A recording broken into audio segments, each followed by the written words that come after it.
Study point. तो आज से हम तैयारी करने जा रहे हैं आईबीपीएस, पीओ और कलर जो है उसके मेंस के एग्जाम की।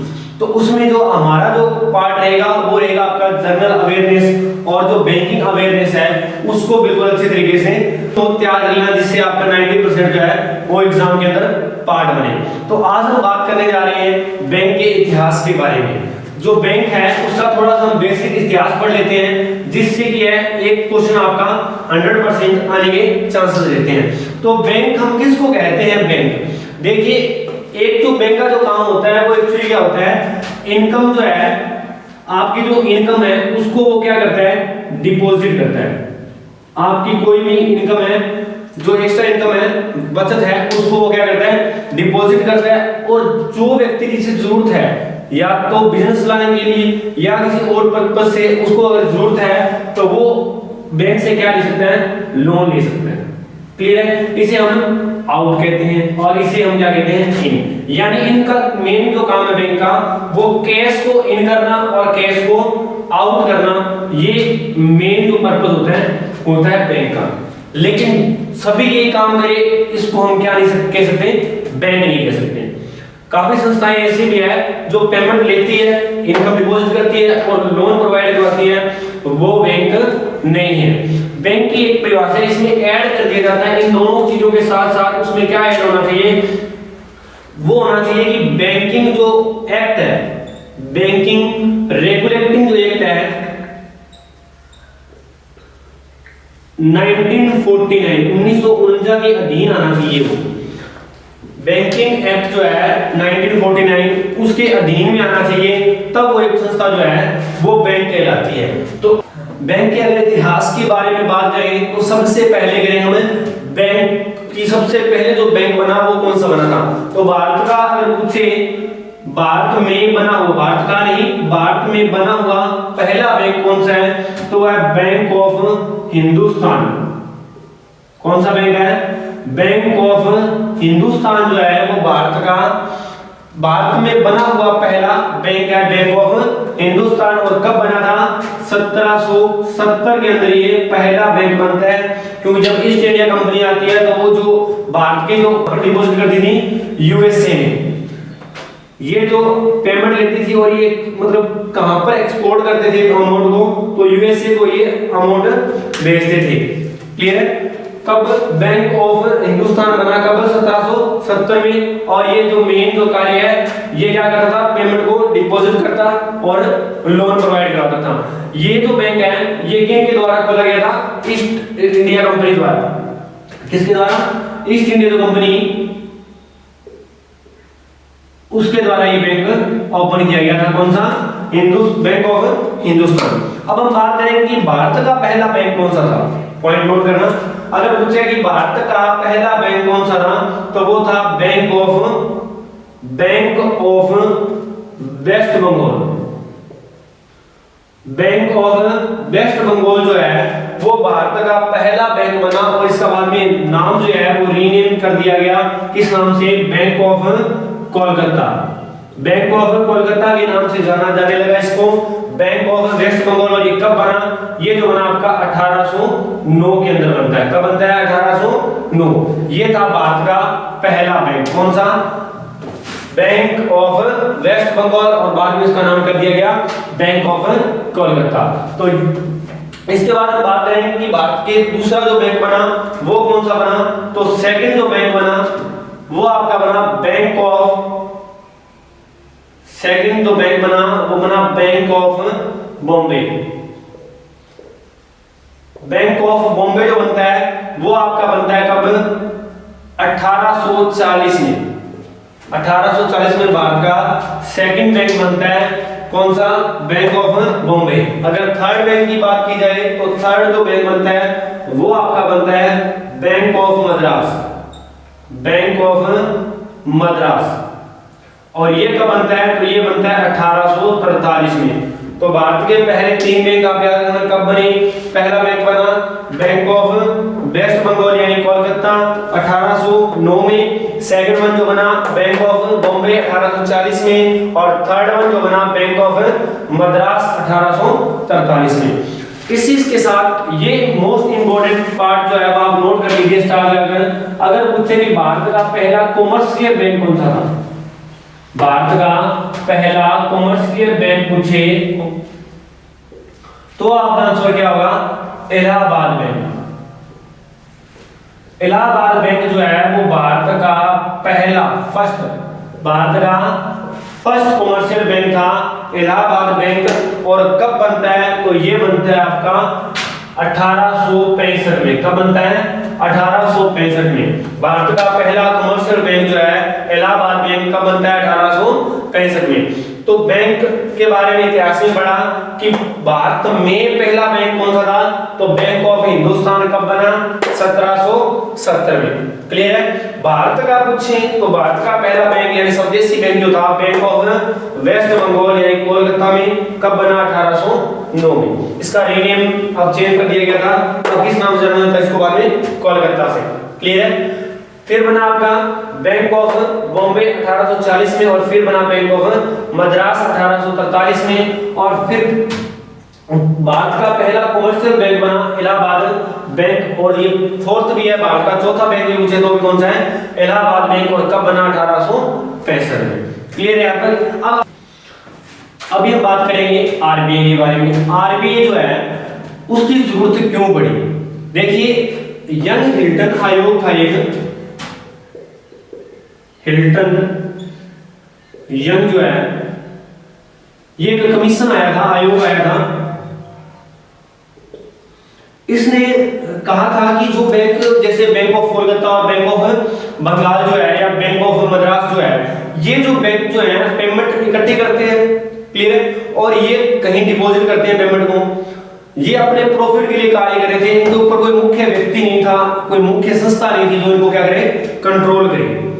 तो इसके लिए यंग हिल्टन जो है आयोग बना 1926 में। और इस आयोग ने कहा कि आप एक ऐसा बैंक बनाइए जो कि इन सब जो बैंक हैं इनका मुख्य हो, इनके ऊपर क्या करे, कंट्रोल करे। लेकिन इनकी बात को इतना सीरियसली नहीं लिया गया। क्लियर।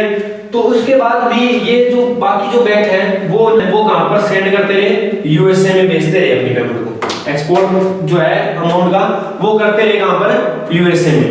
लेकिन यूएसए में 1929 और 1930 के अंदर बहुत बड़ी मंदी आती है।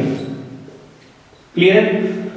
मंदी आने के कारण 29 और 1930 में जो मंदी आती है उसकी वजह से यूएसए में जो पेमेंट डिपॉजिट की थी, यूएसए में जो पेमेंट डिपॉजिट की गई थी उसकी वजह से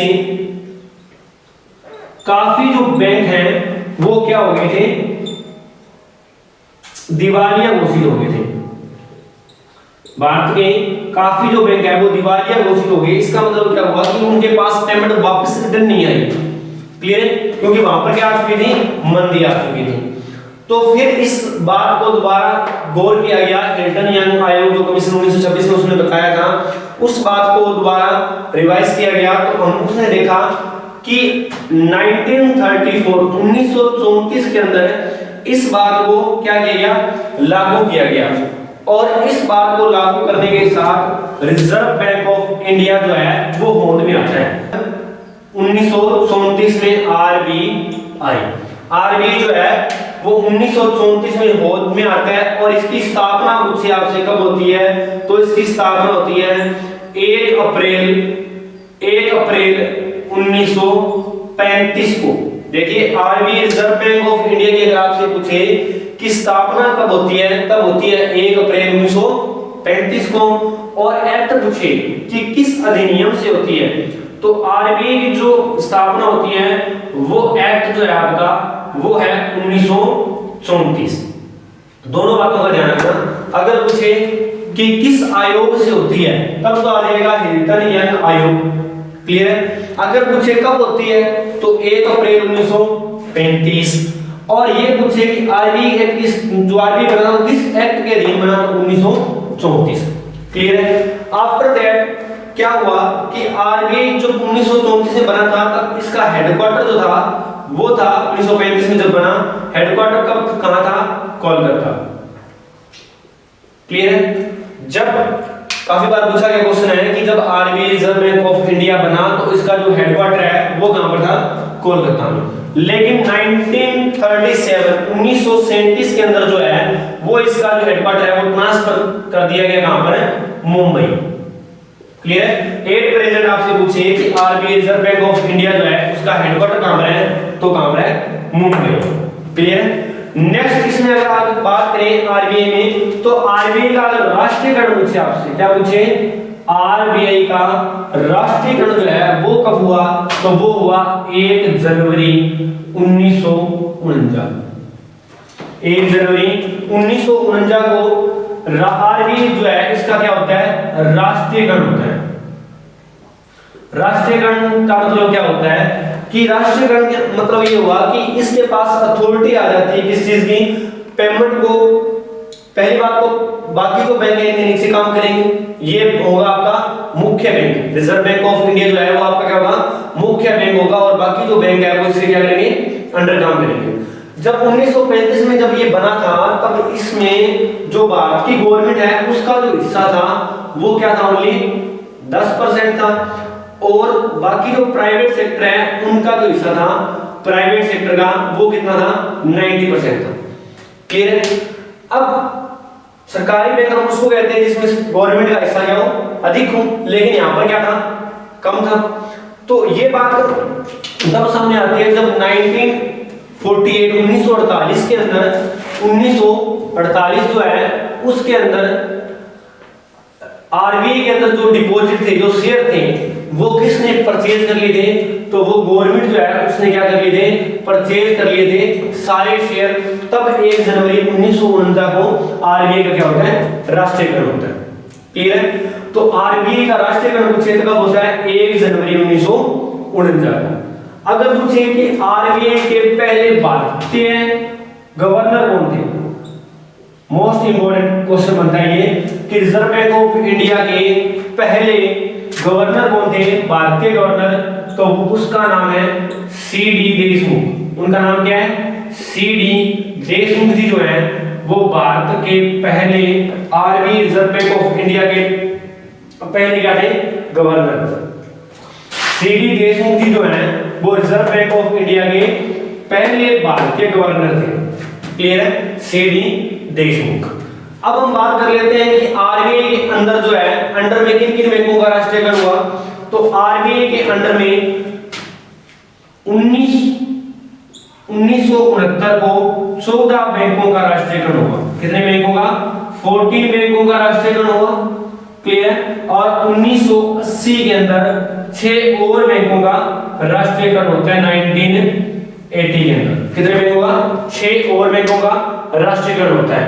तो आज हमने पढ़ा बैंकों के इतिहास के बारे में कि पहला बैंक कौन सा था। अगर पूछे भारत में पहला बैंक कौन सा बना, तो बना बैंक ऑफ हिंदुस्तान 1770 में।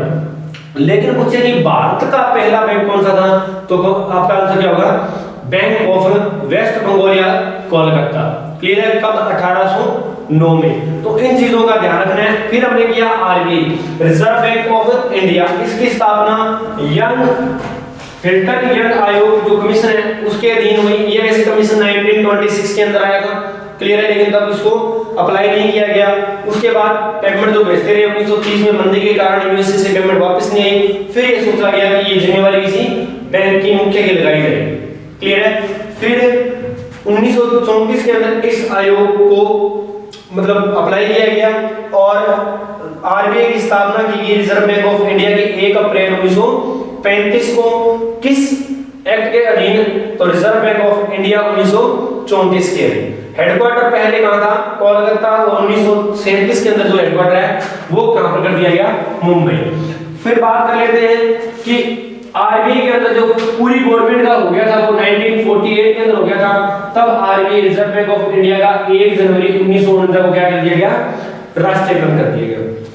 क्लियर है। अगर भारत के पहले गवर्नर पूछे तो कौन थे, सीडी देशमुख। और 8 प्रेजेंट पूछे, 8 प्रेजेंट गवर्नर ऑफ आरबीआई कौन है, तो वो आपके शक्तिकांत दास जी जो हैं वो 8 प्रेजेंट क्या है, गवर्नर ऑफ आरबीआई है। क्लियर। नेक्स्ट बैंकों का इसके आरबीआई के अधीन ही 1969 में 14 बैंकों का राष्ट्रीयकरण होता है और 1980 में 6 बैंकों का। तो आज की जो क्लास थी वो थी बिल्कुल बेसिक से बैंक के इतिहास से तो जुड़े आईपीएस पीओ के लिए, मेंस जीए और क्लर्क जीए के लिए हमारे साथ जुड़े और